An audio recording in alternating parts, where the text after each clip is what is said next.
போக்குவரத்து துறையில் 3000 காலி பணியிடங்கள் நிரப்பப்பட உள்ளதாக அமைச்சர் சிவசங்கர் தெரிவித்தார்.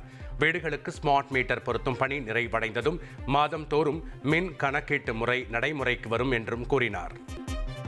நாமக்கல் மாவட்டம் பள்ளிப்பாளையம் அருகே உள்ள கொங்கு திருப்பதி கோயிலில் 3 ஆண்டுகளுக்கு பின் மீண்டும் திறக்கப்பட்டு பூஜைகள் நடைபெற்றது. இந்நிலையில் அமைச்சர் முத்துசாமி நேரில் ஆய்வு செய்து தரிசனம் செய்தார். அப்போது அதிமுக முன்னாள் அமைச்சர் தங்கமணியும் சாமி தரிசனம் செய்ய வந்தார். அப்போது இருவரும் சந்தித்து பேசிக் கொண்டனர். பின்னர் செய்தியாளர்களிடம் பேசிய அமைச்சர் முத்துசாமி அரசியல் குறித்து ஏதும் பேசவில்லை என்றும் கோயில் பராமரிப்பு பணிகள் குறித்து இருவரும் பேசிக் கொண்டதாகவும் கூறினார். சேலம் மாவட்டம் வாழப்பாடி அருகே உள்ள அத்தனூர்பட்டி புதூர் கிராமத்தைச் சேர்ந்த மக்கள் குடிநீர் வசதி கோரி முற்றுகையிட்டதால் பரபரப்பு ஏற்பட்டது. மத்திய அரசின் ஜல்ஜீவன் திட்டத்தின் கீழ் குடிநீர் சப்ளை செய்ய டெபாசிட் தொகை செலுத்த வேண்டும் என கூறியதால் ஆத்திரமடைந்த பொதுமக்கள் ஊராட்சி ஒன்றிய அலுவலகத்தை முற்றுகையிட்டனர். மேலும் 20 நாட்களாக குடிநீர் நிறுத்தப்பட்டுள்ளதால் உடனடியாக பொது பைப் அமைக்க கோரிக்கை விடுத்துள்ளனர்.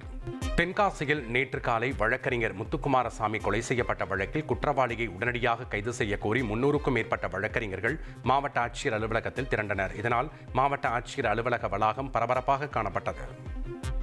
திருப்பூர் மாவட்டம் அங்கேரிபாளையத்தில் காலி மது பாட்டிலை திரும்பப் பெறும் திட்டத்திற்கு எதிர்ப்பு தெரிவித்து டாஸ்மாக் பணியாளர்கள் போராட்டம் நடத்தினர்.